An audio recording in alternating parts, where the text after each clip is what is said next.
E aí, gente? Então, vim comentar os livros que eu li esse mês. Finalmente foi um mês produtivo. Vamos lá. Eu comecei o mês relendo essa cartilha e eu sou o quê? Da Defensoria Pública do Estado do Ceará, que foi pensada, idealizada, executada pelo meu amigo Bruno de Castro, lá num trabalho junto à Defensoria Pública do Estado do Ceará, onde aqui ele faz a retomada de alguns conceitos básicos e elementares para a gente se entender enquanto uma sociedade plural, diversa, e a gente vai pensar as raças e cores, enfim. Eu reli essa cartilha para um grupo de estudos que é sobre racismo, psicanálise, e a ideia é apelar para o básico mesmo na nossa construção teórica, para a gente ir avançando nas discussões sobre o racismo e depois aprofundar um pouco a questão da psicanálise. E a gente está começando pelo básico, e essa cartilha dá esses elementos mínimos necessários para a gente começar essa discussão. Tem PDF, ela tem um QR Code que eu disponibilizo lá no post que eu faço sobre essa cartilha. Depois, eu reli também o livro Eu, Cristiane F., 13 anos, drogada, prostituída.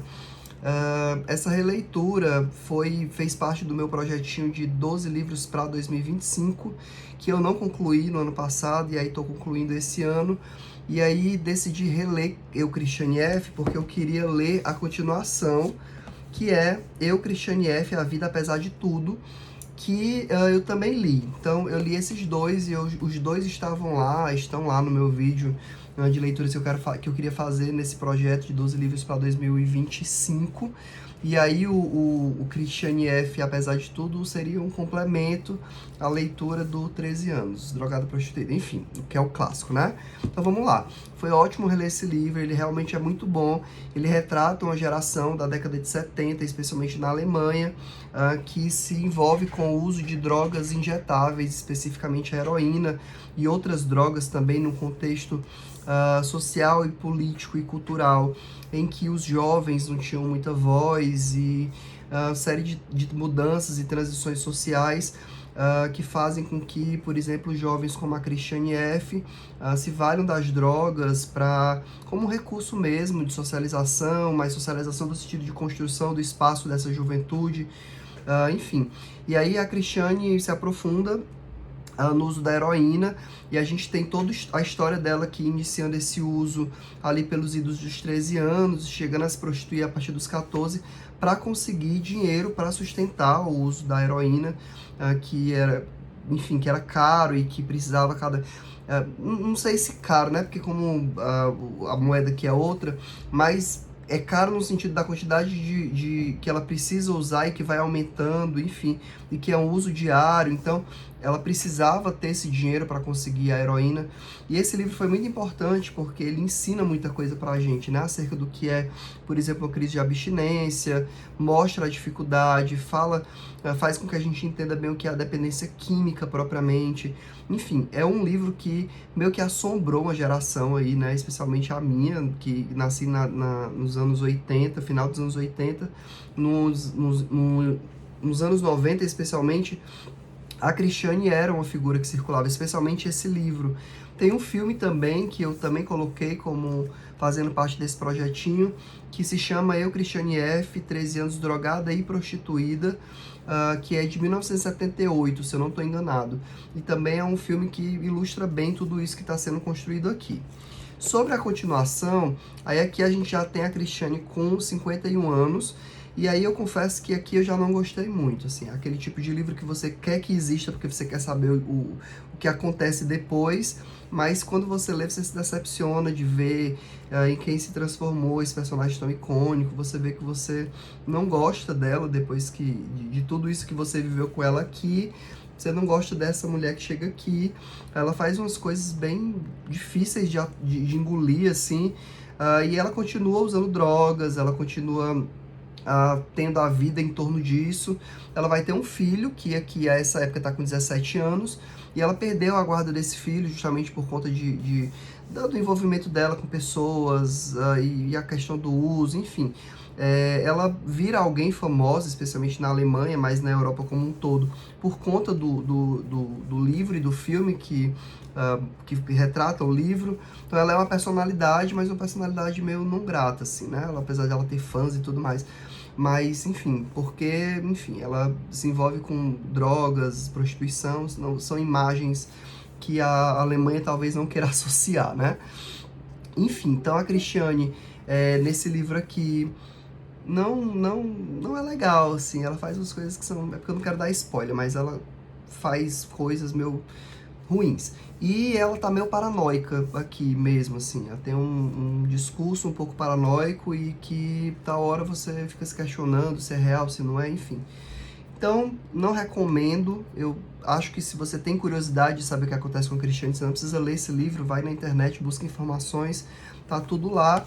Então, parei por aqui com a Cristiane. Embora esse daqui, talvez um dia eu venha reler. Eu vi que tem uma edição linda, acho que é da Dark Side, que eu queria. Talvez um dia eu releia, mas honestamente, a vida apesar de tudo, provavelmente eu não relerei.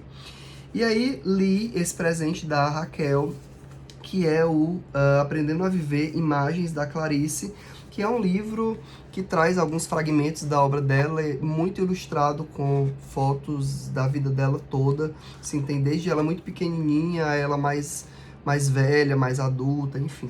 Fotos lindíssimas, é um livrozinho desse de mesa de cabeceira, assim, pra você ficar folheando, porque as imagens são sensacionais, a Clarice era linda demais, ela tem uma beleza muito marcante que era bastante fotogênica.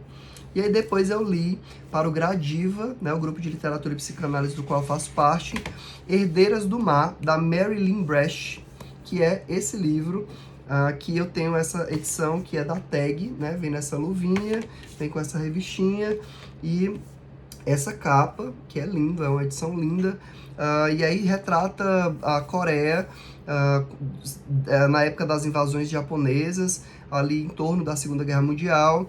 A gente tem uma Coreia dividida, Coreia do Norte, Coreia do Sul. Aqui é especificamente na Coreia do Sul, que tem uma ilha que existem essas mulheres que trabalham da pesca, mas de uma pesca feita por mergulho dessas mulheres que entram no mar e mantêm a família a partir disso, que elas, de forma um pouco artesanal, conseguem capturar ali no mar de polvo, de conchas, enfim.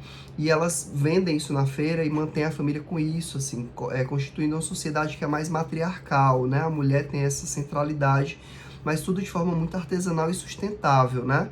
E aí o livro retrata essas mulheres, eu não sei dizer o nome, eu vou escrever aqui em algum lugar, dessas mulheres que fazem isso. Então, é um livro bonito porque mostra a história dessas mulheres e da prática delas, mas é um livro muito doloroso e muito difícil porque retrata como as mulheres foram tratadas na época da invasão japonesa e retrata como elas eram sequestradas das famílias e feitas prisioneiras sexuais. Então, a personagem principal aqui é afastada da irmã, então a gente tem dois planos correndo de forma paralela, na atualidade com a irmã dela e o momento em que elas se separam, em que essa irmã, a Hannah, ela é justamente feita prisioneira e afastada dessa família. Então, é uma história muito dolorosa, mas muito bonita, muito bem escrita, é o livro de estreia dessa escritora, e vale muito a pena atentar para os escritos dela, porque ela escreve muito bem, com muita sensibilidade, e o livro é bastante emocionante. Depois eu reli O Conceito de Sujeito, do Luciano Elia, que é esse livro teórico da coleção Passo a Passo, que eu estou sempre aqui indicando para vocês. Nesse a gente fala sobre o conceito de sujeito para o Lacan.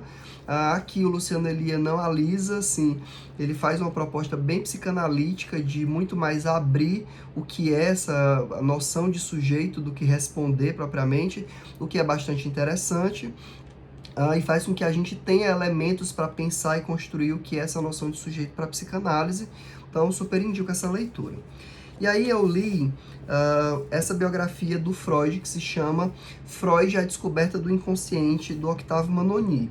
Então, o que é que eu vou advertir? Ela não é uma ótima biografia, ela é bem introdutória, dá para ver pelo tamanho dela, ela não é uma biografia muito extensa, e ela não foca na vida do Freud, ela foca na teoria do Freud. E aí, como teoria, embora o Manoni ele seja bastante rigoroso com a teoria, também é bastante introdutória, né? Assim, então ele vai construindo a temporalidade biográfica do Freud em torno da construção dessas teorias, ele cita e explica todas elas, mas Obviamente, tudo de forma muito introdutória, embora seja suficiente para você ter uma noção maior, né? Se você tem interesse no Freud, acho que é uma biografia introdutória, a obra do Freud e a vida dele também, porque os elementos da vida dele vão estar aparecendo aqui, embora ele apele para um dizer do próprio Freud, que dizia que a vida dele só tinha interesse naquilo que dizia respeito à psicanálise. Então, o Manoni tenta respeitar isso e fazer essa costura. Outra advertência que eu preciso fazer: esse livro não é inédito, embora ele tenha sido publicado em 2023, e aí quem viu pensou, poxa, um livro novo do Manoni. Na verdade, esse livro já foi publicado antes, com essa capa, essa edição, e com o título Freud, uma biografia ilustrada. Então eles têm o mesmo texto, embora traduções diferentes, aqui é da Lélia Gonzalez. É o mesmo texto dessa biografia, e é com a diferença de que essa daqui, pelo menos, tinha ilustrações. Confesso que eu não gostava tanto das ilustrações, porque elas não necessariamente dialogam com o texto. Parece assim um monte de figuras jogadas, mas permite que a gente veja muita coisa. A letra do Freud, os pais do Freud, a família do Freud, o escritório dele, enfim.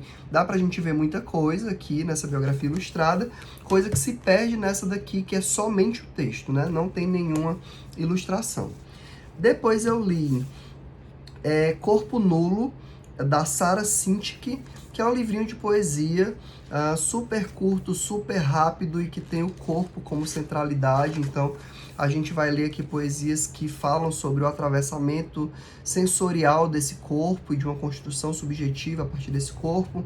Então, é um livrinho curto, rápido, gostosinho, bem escrito. Dá para se interessar pela escritora a partir desses escritos. Então, gostei. Ele se chama Corpo Nulo e ele é da editora Substância, pelo selo Mormaço. E depois eu li O Senhor dos Anéis, As Duas Torres, nessa edição maravilhosa, ilustrada pelo Alan Lee, num box que saiu ano passado. E aqui a gente tem a continuação direta da Sociedade do Anel, só que aqui a gente tem uma estrutura um pouco diferente. O livro é dividido em duas partes.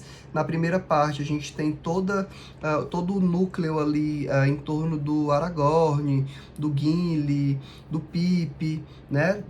Da comitiva sem o Frodo e o Sam, que vão aparecer na segunda metade do livro. Então o livro fica focado nessa turma e depois no Sam e no Frodo, que vão encontrar com o Sméagol, ou Gollum, e aí vão peregrinar aí em busca de Mordor para levar o anel.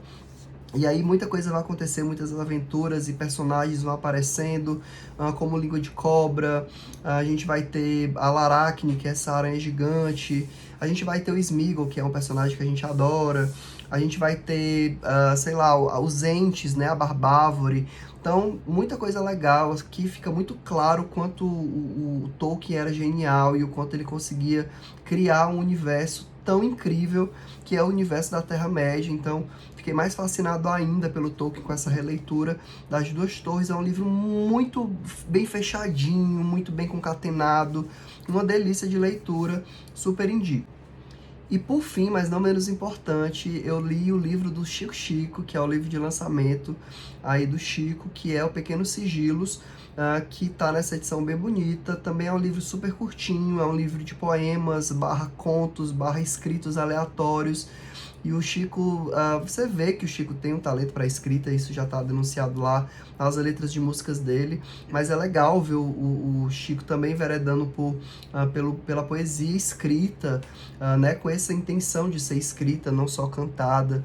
Então, gostei bastante do livro do Chico, espero que ele escreva mais e mais. Tem um conto nesse livro que eu achei assim, primoroso, mas a poesia dele é essa, uma poesia que fala da vida, que fala do amor, é uma poesia que revela algo meio dessa introspecção do ser humano quando senta para escrever, né? Assim, ou para colocar para fora seus afetos. Então, é isso. Esses foram os livros que eu li em abril de 2026.